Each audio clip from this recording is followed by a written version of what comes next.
Thank you. President Bach, former President Rudenstein, incoming President Faust, members of the Harvard Corporation and the Board of Overseers, members of the faculty, parents, and especially the graduates. I've been waiting more than 30 years to say this. Dad, I always told you I'd come back and get my degree.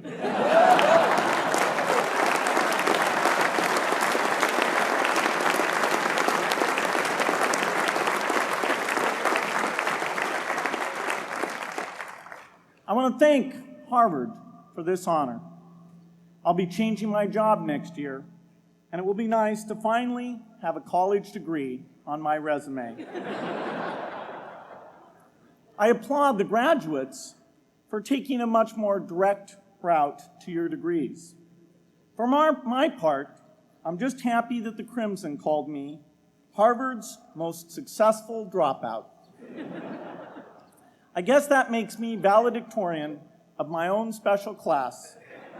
I did the best of everyone who failed.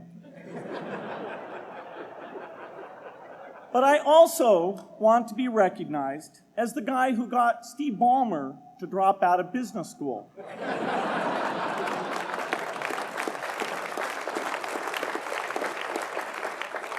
I'm a bad influence. That's why I was invited to speak at your graduation.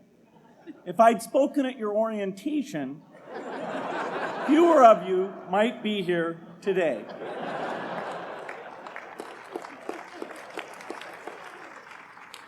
Harvard was a phenomenal experience for me. Academic life was fascinating. I used to sit in on lots of classes that I hadn't even signed up for. And dorm life was terrific. I lived up at Radcliffe in Currier House. There were always a lot of people in my dorm room late at night discussing things because everyone knew that I didn't worry about getting up in the morning. That's how I came to be the leader of the antisocial group. We clung to each other as a way of validating our rejection of all those social people. Radcliffe was a great place to live. There were more women up there, and most of the guys were math science types. The combination offered me the best odds, if you know what I mean. That's where I learned the sad lesson that improving your odds doesn't guarantee success. One of my biggest memories of Harvard came in January 1975, when I made a call from Currier House to a company in Albuquerque, New Mexico, that had begun making the world's first personal computer. I offered to sell them software. I worried they would realize I was just a student in a dorm and hang up on me.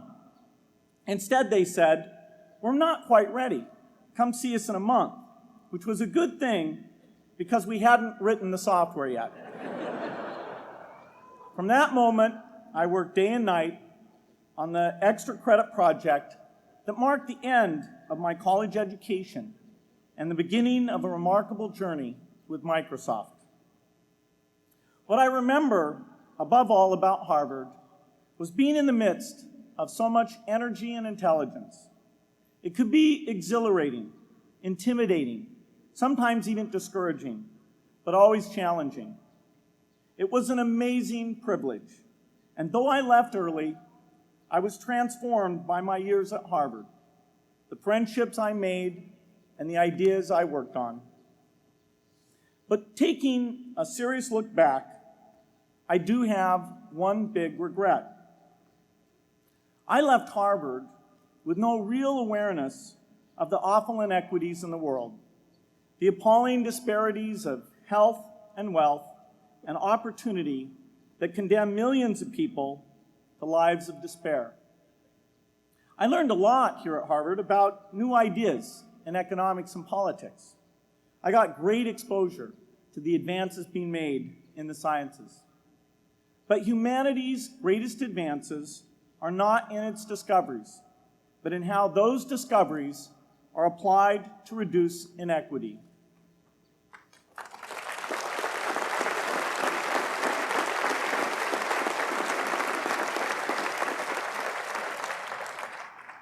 Whether through democracy, strong public education, quality health care, or broad economic opportunity, reducing inequity is the highest human achievement. I left campus knowing little about the millions of young people cheated out of educational opportunities here in this country. And I knew nothing about the millions of people living in unspeakable poverty and disease in developing countries. It took me decades to find out. You graduates came to Harvard at a different time. You know more about the world's inequities than the classes that came before. In your years here, I hope you've had a chance to think about how, in this age of accelerating technology, we can finally take on these inequities and we can solve them. Imagine, just for the sake of discussion, that you had a few hours a week and a few dollars a month to donate to a cause. And you wanted to spend that time and money where it would have the greatest impact in saving and improving lives. Where would you spend it? For Melinda and I, the challenge is the same. How can we do the most good for the greatest number with the resources we have? During our discussions on this question, Melinda and I read an article about the millions of children who are dying every year in poor countries from diseases that we had long ago made harmless in this country. Measles, malaria, pneumonia, hepatitis B, yellow fever. One disease that I had never heard of, rotavirus, was killing 500,000 children each year, none of them in the United States. We were shocked. We had assumed that if millions of children were dying and they could be saved, the world would make it a priority to discover and deliver the medicines to save them. But it did not. For under $1, there were interventions that could save lives that just weren't being delivered. If you believe that every life has equal value, it's revolting to learn that some lives are seen as worth saving and others are not.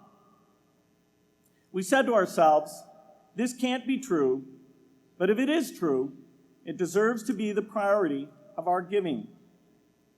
So we began our work in the same way anyone here would begin it. We asked, how could the world let these children die? The answer is simple and harsh. The market did not reward saving the lives of these children, and governments did not subsidize it. So the children died because their mothers and fathers had no power in the market and no voice in the system. But you and I have both. We can make market forces work better for the poor if we can develop a more creative capitalism. If we can stretch the reach of market forces so that more people can make a profit, or at least earn a living, serving people who are suffering from the great inequities. We can also press governments around the world to spend taxpayer money in ways that better reflect the values of the people who pay the taxes. If we can find approaches that meet the needs of the poor in ways that generate profits for business and votes for politicians, we will have found a sustainable way to reduce inequity in the world. Now, this task is open-ended. It can never be finished.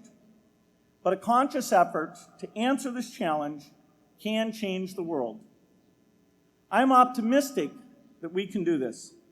But I talk to skeptics who claim there is no hope. They say, inequity has been with us since the beginning and will be with us until the end, because people just don't care. I completely disagree. I believe we have more caring than we know what to do with.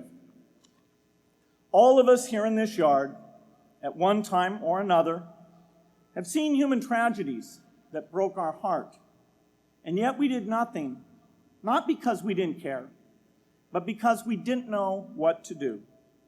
If we had known how to help, we would have acted.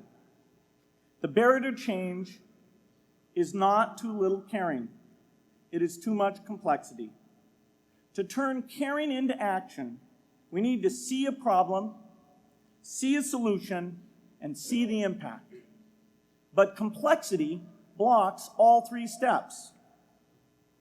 Even with the advent of the internet and 24-hour news, it is still a complex enterprise to get people to truly see the problems. When an airplane crashes, officials immediately call a press conference. They promise to investigate, determine the cause, and prevent similar crashes in the future. But if the officials were brutally honest, they would say, of all the people in the world who died today from preventable causes, 0.5% were on this plane. We're determined to do everything possible to solve the problem that took the lives of the 0.5%. The problem is not just the plane crash, but the millions of preventable deaths. We don't read much about these deaths. The media covers what's new, and millions of people dying is nothing new. So it stays in the background where it's easy to ignore. But even when we do see it or read about it, it's difficult to keep our eyes on the problem. It's difficult to look at suffering if the situation is so complex that we don't know how to help. And so we look away. If we can really see a problem, which is the first step, we come to the second step, cutting through the complexity to find a solution. Finding solutions is essential if we want to make the most of our caring. If we have clear and proven answers anytime an organization or individual asks, "How can I help?" then we can get action, and we can make sure that none of the caring in the world is wasted. But complexity makes it hard to mark a path of action for everyone who cares, and makes it hard for their caring to matter.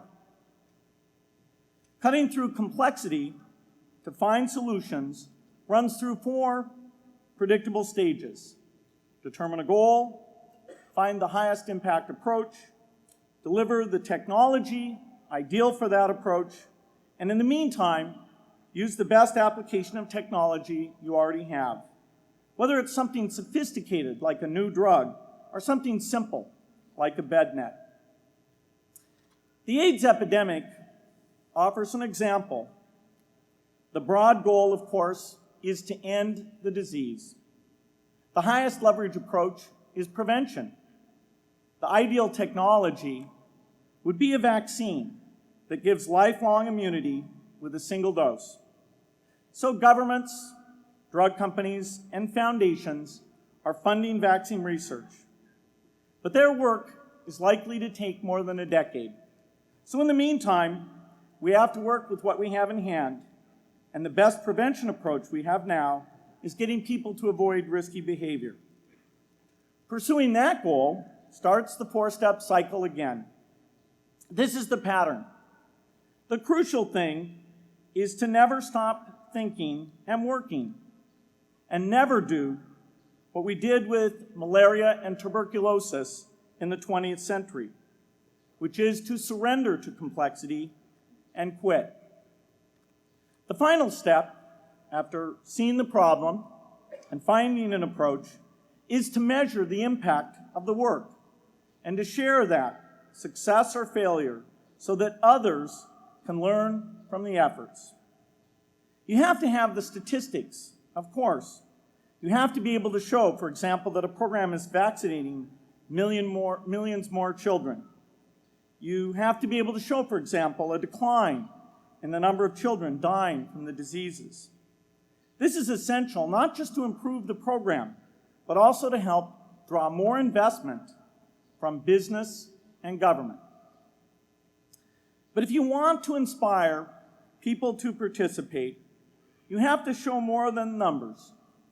You have to convey the human impact of the work so people can feel what saving a life means to the families affected. I remember going to the World Economic Forum some years back and sitting on a global health panel that was discussing ways to save millions of lives.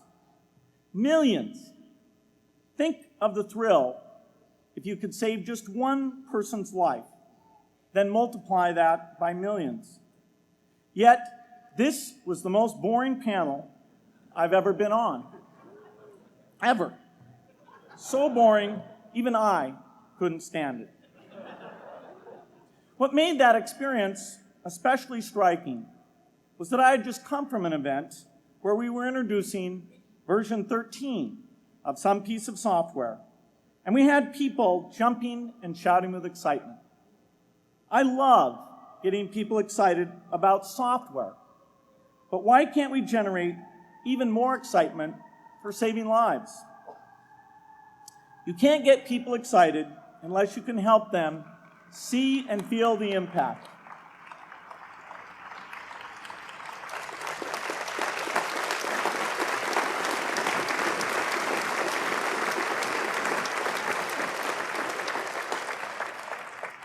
The way to do that is another complex question.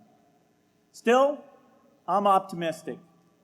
Yes, inequity has been with us forever, but the new tools we have to cut through complexity have not been with us forever. They are new.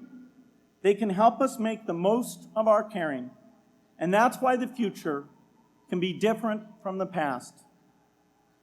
The defining and ongoing innovations of this age, biotechnology, the personal computer, and the internet, give us a chance we've never had before to end extreme poverty and end death from preventable disease. 60 years ago, George Marshall came to this commencement, and he announced a plan to assist the nations of post-war Europe. He said, I quote, "I think one difficulty is that the problem is one of such enormous complexity that the very mass of facts presented to the public by press and radio make it exceedingly difficult for the man in the street to reach a clear appraisement of the situation. It is virtually impossible at this distance to grasp at all the real significance of the situation." 30 years after Marshall made his address, which was 30 years ago, as my class graduated without me, technology was emerging that would make the world smaller, more open, more visible, less distant. The emergence of low-cost personal computers gave rise to a powerful network that has transformed opportunities for learning and communicating. The magical thing about this network is not just that it collapses distance and makes everyone your neighbor. It also dramatically increases the number of brilliant minds we can bring in to work together on the same problem. And it scales up the rate of potential innovation to a staggering degree.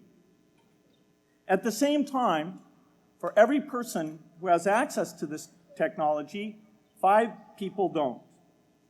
That means many creative minds are left out of this discussion. Smart people with practical intelligence and relevant experience who don't have the technology to hone their talents or contribute their ideas to the world. We need as many people as possible to gain access to this technology because these advances are triggering a revolution in what human beings can do for one another. They are making it possible, not just for national governments, but for universities, corporations, small organizations, and even individuals to see problems, see approaches, and measure the impact of their efforts to address the hunger, poverty, and desperation George Marshall spoke of 60 years ago. Members of the Harvard family, here in the yard is one of the great collections of intellectual talent in the world. For what purpose? There is no question that the faculty, the alumni, the students, and the benefactors of Harvard have used their power to improve the lives of people here and around the world. But can we do more? Can Harvard dedicate its intellect to improving the lives of people who will never even hear its name? Let me make a request of the deans and the professors, the intellectual leaders here at Harvard. As you hire new faculty, award tenure, review curriculum, and determine degree requirements, please ask yourself, should our best minds be more dedicated to solving our biggest problems? Should Harvard encourage its faculty to take on the world's worst inequities?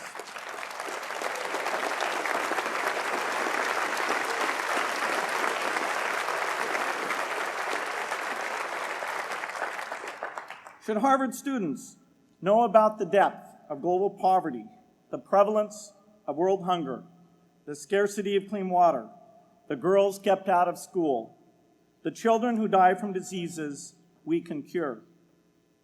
Should the world's most privileged learn about the lives of the world's least privileged? These are not rhetorical questions.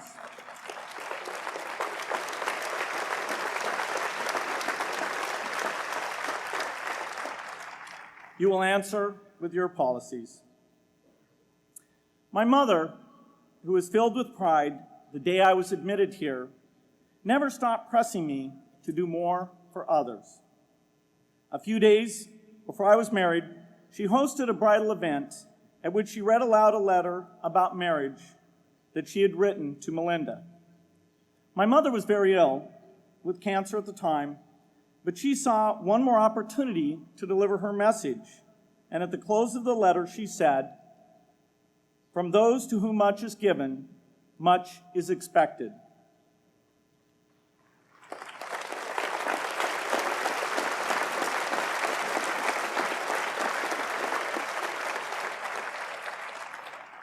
When you consider what those of us here in this yard have been given in talent, privilege, and opportunity, there is almost no limit to what the world has a right to expect from us. In line with the promise of this age, I want to exhort each of the graduates here to take on an issue, a complex problem, a deep inequity, and become a specialist on it. If you make it the focus of your career, that would be phenomenal. But you don't have to do that to make an impact. For a few hours every week, you can use the growing power of the internet to get informed, find others with the same interests, see the barriers, and find ways to cut through them. Don't let complexity stop you. Be activists. Take on big inequities. I feel sure it will be one of the great experiences of your lives. You graduates are coming of age in an amazing time. As you leave Harvard, you have technology that members of my class never had. You have awareness of global inequity, which we did not have.